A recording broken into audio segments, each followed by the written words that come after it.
Welcome to QA Box. Let's test. And in this video, we are going to see the animation using jQuery. And before we move on to animation, let us apply the normal CSS property to this element.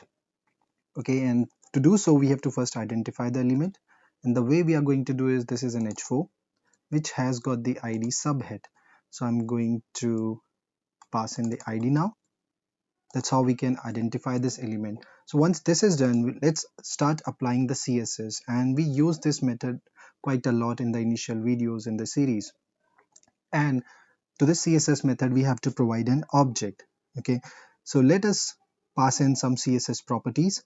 So the first one is height, if I can spell that correctly, and let us give it the height of 200 pixel. I would like to pass in one more property, and that is width. Okay, and I would like to set the width to 100 pixel. All right, so now when I save this, you could see that the styling is applied to this element. All right, so we have done this much.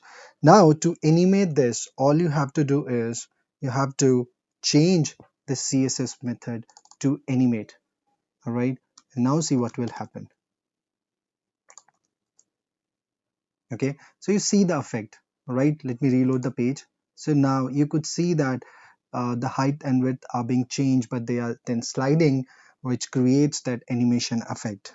All right, so in this animation there are some parameters that we can provide. Okay, so these are of course first one is the CSS properties. Then we have a speed. So by default is, I guess, 400 milliseconds. You can change it. Let us make it 2000 millisecond, which means 2 seconds, and let us do this now. So now you could see that we have controlled the speed as well. So third one is easing. So this is an optional one.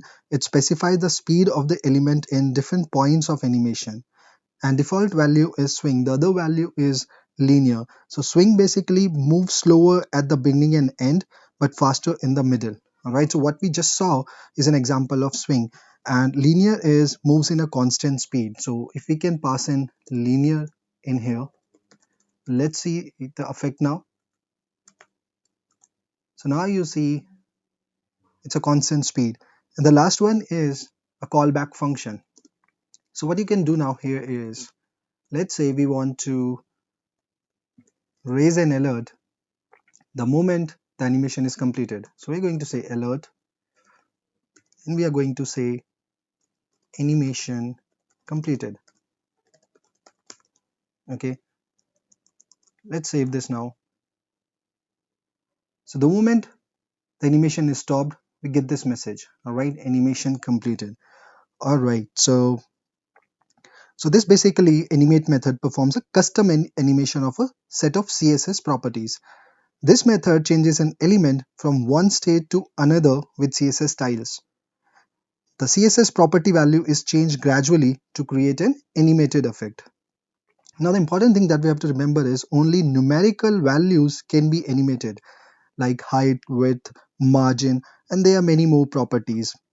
String values cannot be animated, and string CSS properties are like, background color, font family, and so on, except for the string show, hide, and toggle.